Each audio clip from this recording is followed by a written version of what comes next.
नमस्कार, खबरों का पंचनामा देख रहे हैं आप। मैं हूं आपके साथ पूजा। हम लेकर आए हैं देश और दुनिया की 5 बड़ी खबरें, जिस पे चर्चा के लिए मेरे साथ स्टूडियो में मौजूद हैं कैपिटल टीवी के editor in chief doctor Manish Kumar. Doctor साहब, बहुत बहुत स्वागत है आपका। धन्यवाद। सबसे पहले नजर हेडलाइंस पर।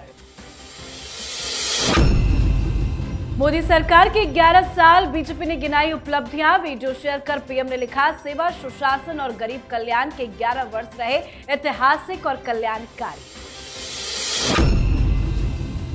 अमित शाह 2026 विधानसभा चुनाव की तैयारी के लिए तमिलनाडु के दौरे पर पहुंचे। मीनाक्षी मंदिर में की पूजा अर्चना, पार्टी की अहम बैठक में भी लिया हिस्सा। राहुल गांधी के मैच फिक्सिंग बयान पर जमकर बवाल, एनडीए नेताओं ने राहुल गांधी को घेरा। चुनाव आयोग ने भी राहुल को लपेटा। मोदी सरकार के ब्रह्मास्त्र से पाकिस्तान हुआ पस्त, डेड होने लगे डैम। पंजाब में पड़ा सूखा, वाटर फ्लो में आई 15% की कमी। एलन मस्क से समझौते के मूड में नहीं डोनाल्ड ट्रंप, दे डाली बड़ी चेतावनी। कहा, डेमोक्रेट्स का साथ दिया तो भुगतने होंगे अंजाम। खबरों की शुरुआत में सबसे पहले बात मोदी सरकार के 11 साल की। मोदी सरकार के 11 साल 9 जून को पूरे हो रहे हैं। इससे पहले केंद्र सरकार ने ई बुक जारी कर 11 सालों की उपलब्धियां गिनाई हैं। इसे विकसित भारत का अमृत काल, सेवा, सुशासन, गरीब कल्याण के 11 साल नाम दिया गया है। इस खास मौके पर पीएम मोदी ने एक वीडियो भी शेयर किया, जिसमें बताया गया कि देश को 11 सालों में क्या क्या मिला है। पीएम मोदी ने वीडियो को शेयर करते हुए लिखा कि बीते 11 साल में हमारी सरकार का हर कदम सेवा, सुशासन और गरीब कल्याण को समर्पित रहा है। वीडियो में बताया गया कि पहले घर का चूल्हा ठंडा पड़ जाता था, 2 वक्त के खाने के लिए सोचना पड़ता था। अब हर महीने पीएम गरीब कल्याण योजना के तहत मुफ्त राशन मिल रहा है। वीडियो में पिछली सरकारों पर निशाना साधते हुए बताया गया कि पहले सरकारी योजना के पैसे लोगों तक नहीं पहुंचते थे, बिचौलिए पैसे खा जाते थे, लेकिन अब सीधे जनता के अकाउंट में पैसे भेजे जा रहे हैं। वीडियो में आगे बताया गया कि पहले कोई बीमार पड़ता था तो इलाज के खर्चे के बारे में सोचकर ही जान पर बनाती थी, लेकिन अब आयुष्मान भारत योजना से अस्पतालों में मुफ्त इलाज होता है। इस दौरान देश प्रगति के साथ साथ नया इतिहास भी रच गया है। पीएम मोदी के 11 साल पूरे हो गए, क्या कहेंगे आप? देखिए, हिंदुस्तान के लिए ये पिछला 11 साल किसी स्वर्णिम युग से कम नहीं है। ये मैं इसलिए कह रहा हूँ क्योंकि जिस हिसाब से आप देखिए, गरीबों के लिए जितनी योजनाएं लागू की गई, उतनी योजनाएं पहले कभी लागू नहीं हो पाई। योजनाएं पहले बनती थी, लेकिन वो जनता तक पहुंचते पहुंचते ही खत्म हो जाया करती थी। कहने का मतलब ये है कि बड़ी बड़ी योजनाएं तो थी, लेकिन उस पर काम नहीं होता था। भ्रष्टाचार के नाम पे सारे पैसे लूट लिए जाते थे। एक वक्त था जब राहुल गांधी के पिता राजीव गांधी प्रधानमंत्री होते हुए एक बयान दिया था कि हम केंद्र से 100 रुपये भेजते हैं और रास्ते में ही 85 रुपये कोई चट कर जाता है। उन्होंने प्रॉब्लम तो बताया, लेकिन उसका उपाय कभी नहीं किया। प्रधानमंत्री मोदी का युग इसलिए स्वर्णिम युग है क्योंकि ये जो बिचौलिए, ये जो पैसे जो गरीबों के पास जाने चाहिए थे, वो पहुंच नहीं पाता था। लेकिन अभी ये भ्रष्टाचार के अंदर जितनी कमी आई है वो काबिल तारीफ है। इंफ्रास्ट्रक्चर हो, विदेश नीति हो, ऐसा कोई डिपार्टमेंट नहीं जो अपने हाइट पे ना गया हो। और लगातार जिस हिसाब से हम पाकिस्तान को भी जवाब दे रहे हैं, ये युग वाकई स्वर्णिम युग है जी।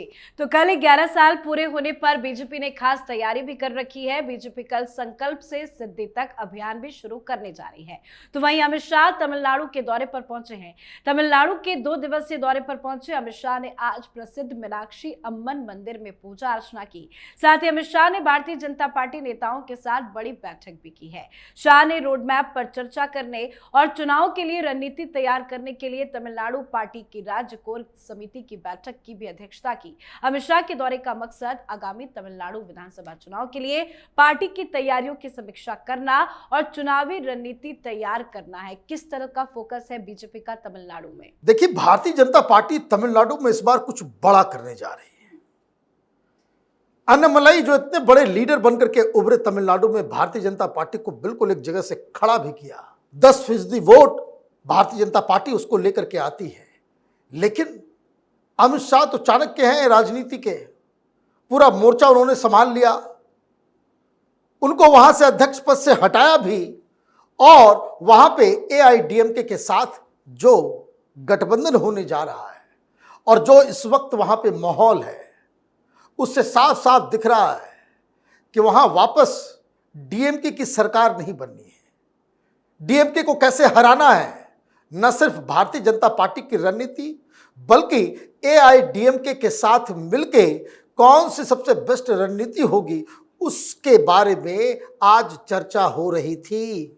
कोर कमेटी की बैठक में तमाम लोगों को किस तरीके से फोकस करना है, वो मुद्दे क्या होंगे, बूथ मैनेजमेंट किस तरीके का होगा, उम्मीदवार कैसे चुने जाएंगे, इन सब चीजों के ऊपर आज अमित शाह ने भारतीय जनता पार्टी के तमाम नेताओं को अपना निर्देश दिया है। जी, अब बात राहुल गांधी के मैच फिक्सिंग वाले बयान पर मचे घमासान की।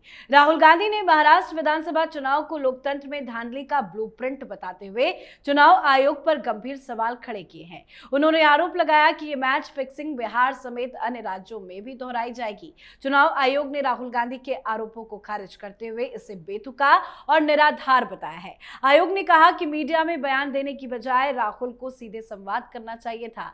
आयोग ने भी कहा कि इस तरह के आरोप लाखों चुनाव कर्मियों और पार्टी प्रतिनिधियों का मनोबल गिराते हैं। वहीं राहुल गांधी ने पलटवार करते हुए कहा कि आयोग टाल मटोल कर रहा है। उन्होंने मांग की कि चुनाव की डिजिटल मतदाता सूची और मतदान केंद्रों की सीसीटीवी फुटेज सार्वजनिक की जाए। क्यों पंगा ले रहे हैं राहुल गांधी चुनाव आयोग से? देखिए, जो मैच फिक्सिंग की बात कर रहे हैं, mister Rahul Gandhi must fix Congress party.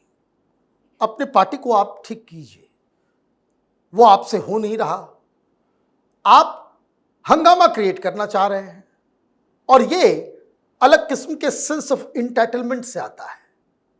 आप सड़क पे खड़े होकर ट्वीट करके सुप्रीम कोर्ट से निर्देश चाहते हैं। वो एक संवैधानिक संस्था है, उससे अगर आपको सवाल जवाब करना है, कोई जानकारी हासिल करनी है, उसका एक तरीका है। ये सड़क पे खड़े होकर के आपके चीखने चिल्लाने से कोई फर्क नहीं पड़ता। और जिस हिसाब से ये लगातार घिसे पिटे रिकॉर्ड को बार बार रिप्ले पे रिप्ले किए जा रहे हैं, मुझे लगता है कि इनकी नीयत में खोट है। ये इनका इंटेंशन जानकारी हासिल करना नहीं है, सच्चाई पता लगाना नहीं है। इनका इंटेंशन हिंदुस्तान की डेमोक्रेसी के ऊपर सवालिया निशान खड़े करना है। और इसलिए सरकार को या इलेक्शन कमीशन को राहुल गांधी के इस बर्ताव के लिए सुप्रीम कोर्ट का दरवाजा खटखटाना चाहिए कि इनफ, ये नॉनसेंस, ये हिंदुस्तान ज़्यादा बर्दाश्त नहीं कर सकता। अगर आपको कोई जानकारी चाहिए थ्रू प्रॉपर चैनल आप आए, आप कर चुके हैं ये काम, आपको सारे सवालों का जवाब दिया जा चुका है, लेकिन फिर भी आप अपनी हार को स्वीकार नहीं कर रहे हैं, तो इनके ऊपर तो अवमानना का केस चलना चाहिए, that to criminal. Supreme court का कोई दरवाजा खटखटाए तो मुझे लगता है कि इस बार इस केस में बहुत मुश्किल में कांग्रेस पार्टी के साथ साथ राहुल गांधी भी फंस जाएंगे। जी, अब बात मोदी सरकार के ब्रह्मास्त्र से पस्त हुए पाकिस्तान की। पहलगाम टेरर अटैक के बाद भारत की ओर से पाकिस्तान पर जो पहला ब्रह्मास्त्र चलाया गया था, अब उसका असर दिखने लगा है। पड़ोसी देश में पानी की कमी को यह स्पष्ट तौर से देखा जा सकता है कि सूखे जैसे हालात का सामना कर रहे पाकिस्तान के पंजाब प्रांत की स्थिति आने वाले समय में और भी गंभीर हो सकती है। भारत की ओर से पश्चिमी नदियों पर नियंत्रण बढ़ाने के कदमों का असर पाकिस्तान में गंभीर जल संकट के रूप में उभर रहा है। आधिकारिक पाकिस्तानी आंकड़ों के मुताबिक इस हफ्ते पाकिस्तान के सिंधु बेसिन में बांधों से छोड़े जा रहे जल प्रभाव में लगभग 15% की गिरावट दर्ज भी की गई है। पीएम मोदी ने जो ब्रह्मास्त्र चलाया था उसका असर दिख रहा है। देखिए, वहां इंडस वाटर मैनेजमेंट अथॉरिटी का एक डाटा आया है, हड़कंप मचा हुआ है। 15% वाटर जो है वो कम भेजा जा रहा है। कारण क्या है कि जो तमाम वहाँ पे 4 बड़े डैम्स हैं जहाँ से पानी पूरे पाकिस्तान को मिलता है, तरबेला, मंगला और एक मराला डैम है। अब दिक्कत क्या है कि ये पानी वहाँ पे इतनी कमी आ गई है कि पानी निकालने से वो दिक्कत होने वाला है। 15% पानी कम दिया जा रहा है कैनाल्स के अंदर। इसका मतलब कि आप खेती के लिए, अभी तो वहाँ पे खरीफ सीजन का समय आ गया, खरीफ में हर में पानी ज़्यादा लगता है और बुआई का समय है, पानी है नहीं। और जो खबर जो बुरी इसके साथ जो है वो ये कि आज से अगले 1 सप्ताह तक पाकिस्तान में हीट वेव आने की संभावना बताई जा रही है। जो टेम्परेचर है वो 5 से 7 डिग्री ज़्यादा होने वाला है जो एवरेज इस वक्त जो होता है। मराला पॉइंट से जहां चनाब की नदी का पानी सियालकोट के पास से डिस्ट्रीब्यूट किया जाता है, 28 तारीख को 26,000 क्यूसेक पानी रिलीज किया जा रहा था। खबर ये आई है कि अब मात्र 3,000, 26,000 से घटा करके सिर्फ 3,000, क्योंकि पानी सूख गया, क्योंकि बगलीहार डैम हमने बंद रखा है, सलाल डैम हमने बंद कर दिया है। तो पाकिस्तान के ऊपर एक बहुत बड़ी मुसीबत, और इसलिए जो खबर आ रही थी कि पिछले 4 दिनों में 4-4 बार चिट्ठियाँ ये लोग लिख चुके हैं कि पानी रिलीज़ करो, पानी रिलीज़ करो, प्लीज़ हेल्प अस, इस तरह से मोदी जी मत कीजिए, हम लोग अनाथ हो जाएंगे, बर्बाद हो जाएंगे। तो ये सब काम करने से पहले ये पहलगाम, ये उरी, ये पुलवामा, ये आतंकवादियों को पालने से पहले आपको सोचना चाहिए कि यहाँ सरकार भी बदल गई है और यहाँ का टेम्परामेंट भी बदल गया है और नीति तो 2014 से ही बदली हुई है। जी, अब बात आज की आखिरी खबर की।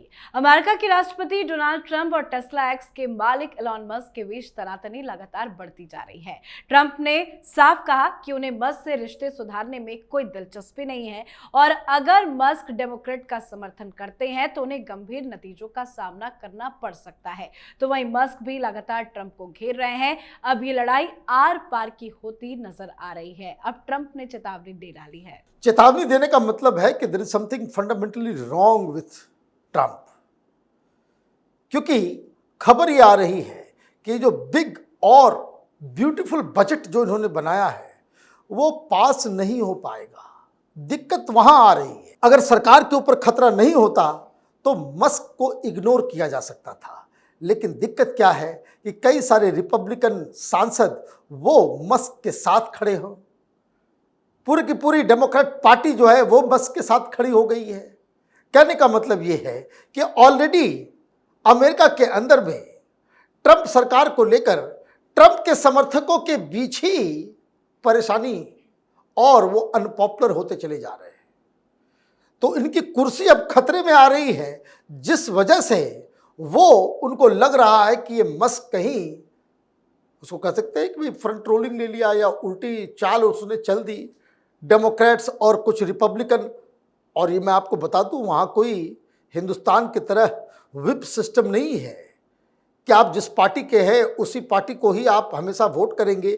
ये सुविधा ट्रंप के सामने नहीं है। अगर आप खराब नीति लेकर के आओगे, आपकी पार्टी के लोग ही आपके खिलाफ वोट करने लग जाएंगे, आप धरे के धरे रह जाओगे। और ये जो खतरा आ रहा है, इसलिए ट्रंप परेशान है, धमकियां दे रहे हैं। जी, बहुत बहुत धन्यवाद सर समझाने के लिए। धन्यवाद। तो खबरों का पंचनामा में आज के लिए फिलहाल इतना ही। देश विदेश की बाकी खबरों और उनके सटीक एनालिसिस के लिए देखते रहिए कैपिटल टीवी। हमें लाइक कीजिए, शेयर कीजिए और कैपिटल टीवी को सब्सक्राइब कीजिए। नमस्कार।